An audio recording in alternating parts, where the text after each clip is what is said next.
실은력이 나오면서 여러분에게 오래간만에 뵙겠습니다 이렇게 인사를 하려고 했어요.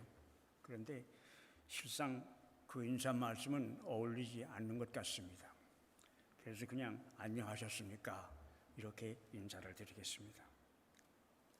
그간 코비드-19 때문에 아주 어려움을 많으셨을 줄 압니다. 그리고 지금까지 잘 견뎌주셨고 앞으로도 계속해서 잘 건져주실 줄 그렇게 믿습니다. 아마 우리 교인들 중에는 남 목사라고 하는 분은 어떻게 잊어버릴만 하면 한 번씩 나타난다 그렇게 생각하는 분이 있을 것 같습니다. 저희들은 5년이라는 세월 동안 몽골에 가서 선교를 한다고 그곳에서 시간을 보냈습니다. 그 몽골에 있다가 작년 초에 이제 귀국을 했습니다. 귀국을 해서도 코로나 때문에 어디 옴짝달싹을 못하고 그냥 있다가 집사람이 무릎이 좀 아파서 그것 때문에 또 한 번 밖에 나가서 한국 그리고 싱가포르를 통해서 왔다 갔다 하면서 한 7, 8개월 동안을 보내다가 사실 귀국한 지가 얼마 되지를 않습니다. 한국 교회들이 2000년을 전후해서 해외 선교가 무슨 유행이라도 되는 것처럼 발을 벗고 나섰던 그런 시절이 있었습니다. 그런데 그때 저는 목회를 할 때인데 좀 걱정이 되더라고요. 나중에 하나님을 만나서 우리 주님을 만나서 남목사 자네는 해외 선교라는 거 좀 해봤나? 이렇게 말씀을 하신다면 내게 할 말이 없을 것 같아요. 그래서 걱정을 하고 기도하는 중에 기회가 생겼습니다. 그래서 한 1년만 해보겠다 이렇게 생각을 하고 몽골로 들어갔습니다. 몽골의 어떤 대학에서 오라고 해서 가서 이제 자연과학하고 그리고 영어를 1년만 가르치겠다고 시작을 했습니다. 그런데 1년 사역을 막 끝내고 나려는데 전임 총장이 이제 임기를 마치고 가게 됐어요. 우리 총장 자리가 비는데 이사회에서 저더러 이제 그 자리를 좀 맡아줄 수 있느냐 그렇게 얘기를 하더라고요. 그래서 처음에는 좀 생각을 해보겠다고 얘기를 했습니다. 그러나 나중에 생각하기를 하나님께서 이것도 내게 주시는 한 개 사명이겠구나 이렇게 생각을 하고 4년을 더 있게 되었습니다. 그래서 5년 동안 제가 밖에 나가서 있었습니다. 정승용 장로님이나 김현신 장로님 그리고 김수미 권사님 그리고 신기식 교수님 이런 분들이 가서 같이 사역을 하던 그런 대학입니다. 그 대학이 바로 그 울란바토에 있는 국제 울란바토 대학입니다. 학생 수는 한 2,800명 정도 돼요. 그리고 교수들 교수진 수만 해도 한 100명은 됩니다. 정확하게는 99명입니다. 그리고 그 위에 사무직원이 한 100명 그래서 3,000명의 식구들이 벅적거리는 선교센터입니다. 아마 이 몽골에 대한 선교의 얘기는 할 얘기가 많습니다. 그러나 나중에 별도로 기회가 있을 때 말씀을 드리기로 하고 우선 오늘 말씀을 전하기 전에 같이 잠깐 기도하시겠습니다. 사랑하는 우리 주님, 이제 휴일을 당해서 이 부족한 사람을 우리 매벌 한인교회 교우들 앞에 말씀을 전하기 위해서 세우셨습니다. 이 시간 간절히 바라옵기는 말씀을 전하는 자와 말씀을 듣는 자, 그 중간에 성령께서 선하게 인도하시옵소서. 드리는 말씀이 하나님의 마음이 될 수 있도록 은혜해 주시옵소서. 우리 주 예수 그리스도의 이름 받들어 기도드리옵나이다. 아멘. 오늘 아침에는 이미 말씀드렸던 것처럼 신앙생활의 궁극적인 목적이 무엇인가라는 제목으로 말씀을 나누려고 합니다. 우리 멜번 한인교회가 1973년에 교회를 시작을 했지만은 사람들이 모이지를 않아서 마음고생을 많이 했습니다. 그래서 처음 2년 동안은 예배가 시작되기 전이면 밖에 나와서 누가 오늘 또 오지 않나 하고 기다리는 그런 날들이 허다했습니다. 그때 모이던 인원들은 지금 생각해도 한 20명 내지 30명밖에는 되지 않았어요. 그리고서 한 몇 년이 더 지내 5년 정도가 되니까 사람들이 모이기 시작을 했습니다. 그런데 가만히 보니까 그 중에서 한 반은 한국에서도 교회에 나가시던 분들이에요. 그리고 한 반은 멜번에 와서 살면서 처음으로 교회를 나오시던 분이었습니다. 그런 상태로서 그럭저럭 우리 교인들 수가 늘어나면서 한 5년이 더 지났습니다. 그래 10년쯤 되는 때에는 우리가 보니까 처음 나오던 분들 한 반은 그냥 기권을 하고 교회를 나오지를 않더라고요.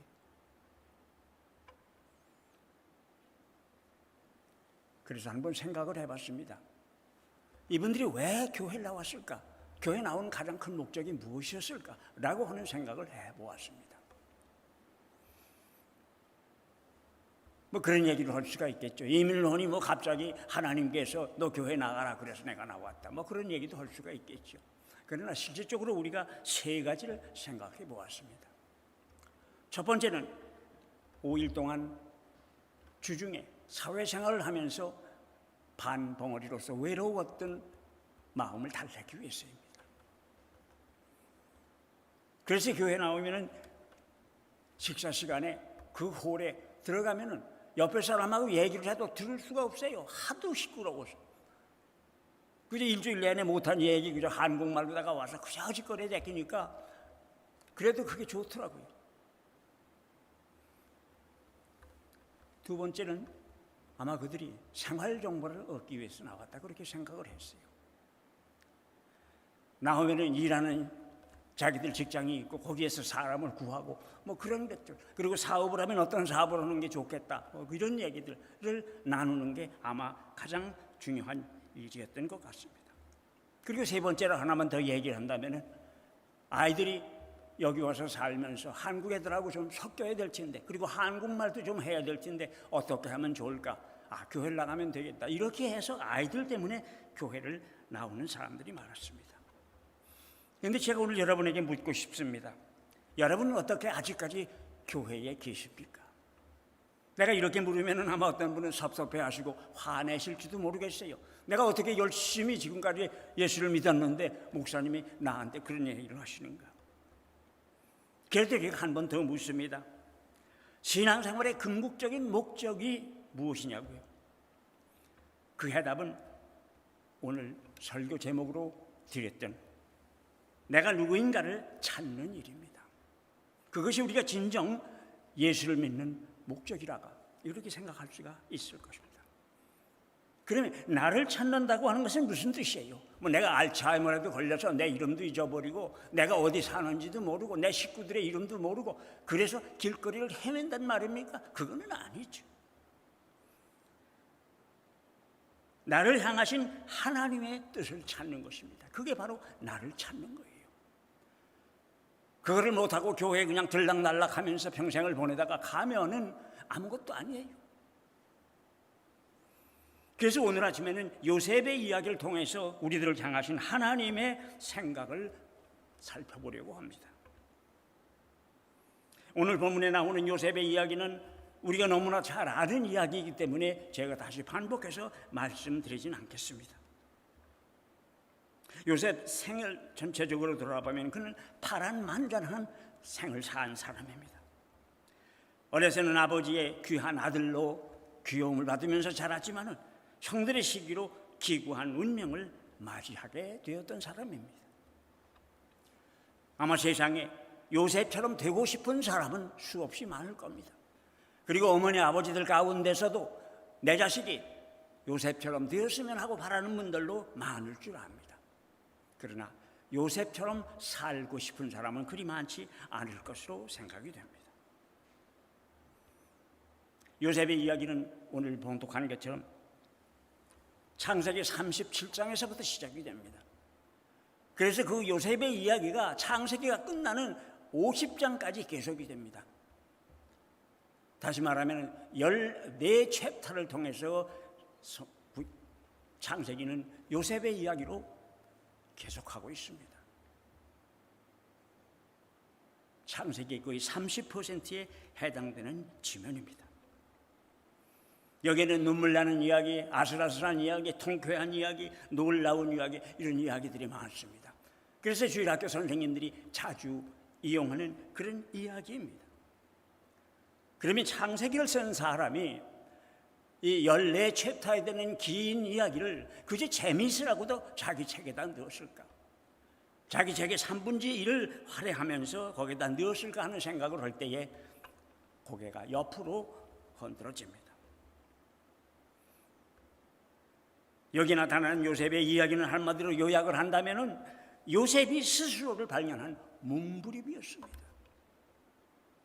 그 이야기가 중요하기 때문에 창세기를 쓴 사람은 그 이야기를 여기다가 그렇게 길게 설명을 하고 넣었던 것으로 생각이 됩니다. 또 하나님의 입장에서 본다면은 요셉의 생애는 하나의 철부지를 하나님의 역사에 동참시키는 일꾼으로 길러내는 그런 과정이었다. 그렇게 생각할 수가 있을 것입니다.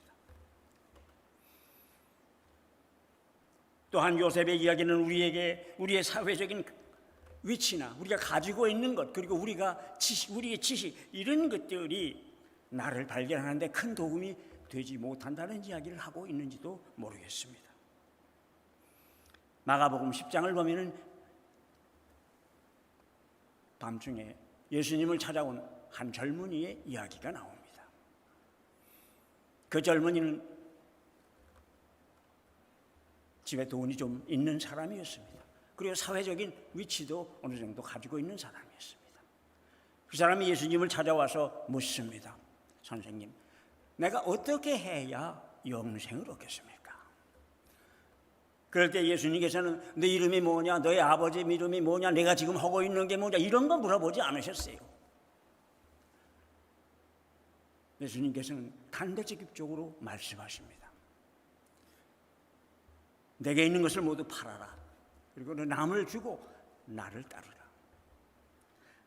아마 이 말씀도 어떻게 보면 우리가 가지고 있는 것, 그것이 나를 찾는 데 큰 도움이 못 된다는 말씀을 하신 것이 아닌가 하는 생각을 하게 됩니다.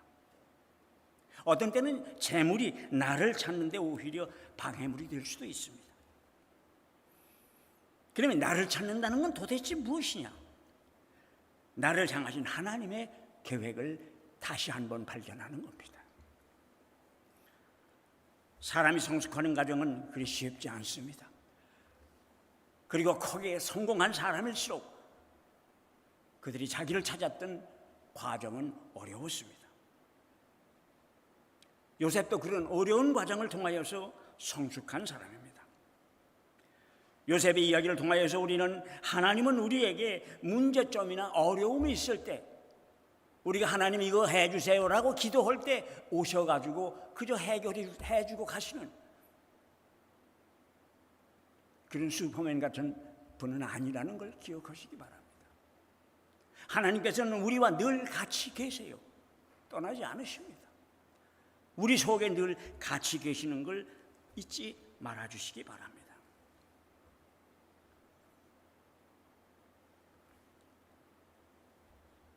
하나님은 우리의 문제점이 있을 때 그때 찾아오시는 분이 아닙니다. 요셉의 위대함은 자기를 역사 속에서 일하시는 하나님을 발견한 겁니다. 그리고 그 자기가 하나님의 도구로서 세상에 살면서 일하고 있다는 것을 안 거예요. 그것이 바로 나를 발견하는 첫 번째 단계라고 그렇게 생각을 합니다. 그 어려운 가운데서도 하나님께서 자기와 함께 하신다고 하는 것을 믿었어요. 그것이 참된 믿음이고 또 우리가 지켜야 될 믿음이라고 생각합니다. 어떨 때는 좋으면 해해하고 싫으면 삐죽삐죽하고 주일날도 아침에 일어나서 기분 좋으면 학교 교회 갈까 말까. 그래서 날씨 햇빛이 잘 쨍쨍 내리쬐이고 아주 좋아요. 그러면은 잔디밭으로 나가고 싶은 생각이 나죠.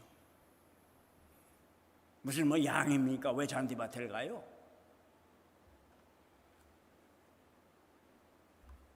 나의 삶을 인도하시는 하나님은 나의 생을 통한 목적이 있으시다고 하는 것, 그것을 분명히 우리가 기억해야 합니다. 요셉이 역경 가운데서도 좌절하지 않고 버틸 수 있었던 것은 그 역경이 끝이 아니라는 것을 알았기 때문이에요. 우리가 코로나 때문에 사업도 안 되고 생활이 엉망이 되고 아이들은 학교에도 가지 못하고, 그래도 이게 끝이 아니라는 것을 믿을 수 있으시기를 바랍니다. 저는 요새 코로나가 끝났을 때의 교회의 모습을 다시 한번 생각해 봅니다. 그러나 언제 끝날지는 아무도 아는 사람이 없는 것 같아요. 정말로 우리가 다시 같이 모여서 얼굴을 맞대고 같이 이야기하며 여기에 앉아서 아멘 소리를 낼 수가 있을까 하는 생각을 다시 해봅니다.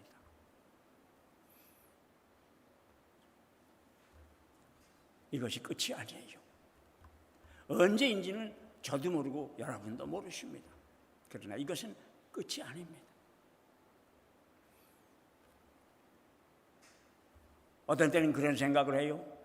우리가 예배를 보는 것은 하나님께 예배를 드린다, 그렇게 얘기를 하면서 정말 하나님한테도 요새 인터넷이 잘 연결되어 있을까 하는 생각을 해보기도 합니다. 그러나 로마서 8장 28절을 보면 사도 바울은 그런 얘기를 합니다. 그의 부르심을 받은 자들에게는 모든 것이 협력해서 선을 이룬다고 했어요. 그러니 아무리 어려운 과정이 있다 하더라도 끝에 가면은 모든 것이 잘 될 것이라는 이야기입니다. 그렇기 때문에 코로나19가 우리에게 주는 진정한 교훈은 무엇일까 하는 생각을 했을 때, 내가 누구인가를 찾을 수 있는 기회를 성령께서 우리들에게 주시는 게 아닌가 하는 생각도 해봅니다. 전에는 가질 수 없었던 나만의 조용한 시간 속에서 나의 삶을 돌아보면서 전에는 바빠서 볼 수 없었던 나를 다시 찾아보는 겁니다. 그래서 이 코로나, 이 어려운 시기가 끝났을 때 하나님 감사합니다, 내가 나를 찾았습니다 라고 하는 기쁨, 환성을 울릴 수 있는 여러분이 되시기를 진정으로 기도합니다. 믿는 이에게 필요한 것은 과정은 어려워도 좋은 결과가 있을 것이라고 하는 것을 볼 수 있는 해안입니다. 현명한 눈이에요. 그 믿음의 눈으로 앞을 바라볼 수 있으시기를 바랍니다. 이스라엘의 역사를 보면은요, 하나님께서 택하신 여러 명의 일꾼들이 있습니다. 그 중에 오늘 주인공으로 나오는 요셉의 아버지 야곱이 있죠. 야곱은 야복강에서 하나님의 사랑과 씨름을 한 사람입니다. 그리고 그 결과로 얻은 것이 이스라엘이라고 하는 이름이죠. 하나님의 기업을 수행하는 나라를 시작한 사람이에요. 그의 12 아들이 후에 나라를 세웁니다. 하나님께서는 그의 아들 요셉을 택하십니다.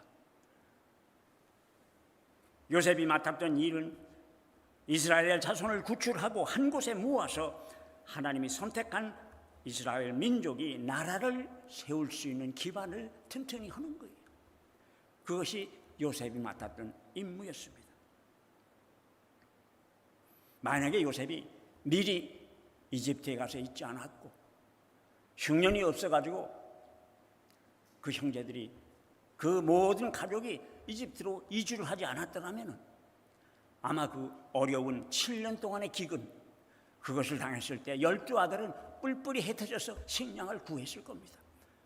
그러면 오늘과 같은 이스라엘의 역사 우리가 찾아볼 수가 없을 줄로 압니다.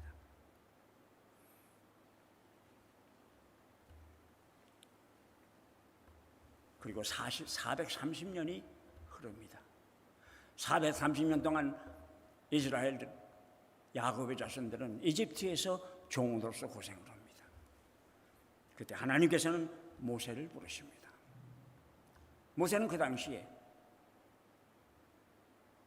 사막에서 양을 먹이고 있었습니다. 느닷없이 나타난 하나님께서는 모세에게 그렇게 말씀하십니다. 이제 내가 너를 바로에게 보내어 너에게 내 백성 이스라엘 자손을 애굽에서 인도해내리라.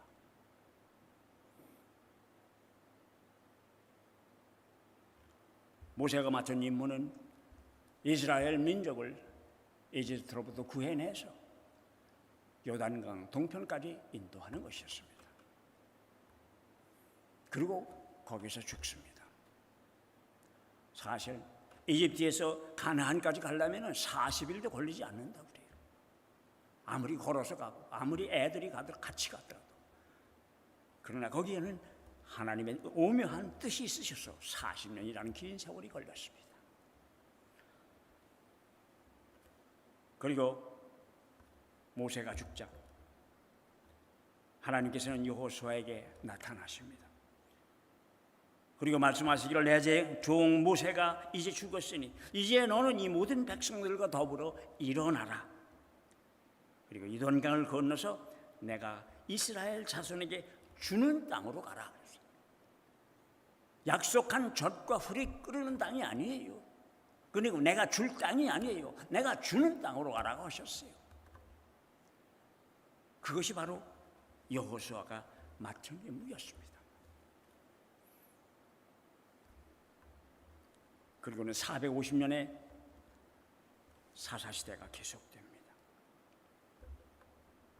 이 모든 사람들 각자에게 주어진 사명이 있었어요. 특히 모세와 여호수아에게는 사명과 함께 주셨던 무기가 있었습니다. 그것은 돈도 아니고 권력도 아니었습니다.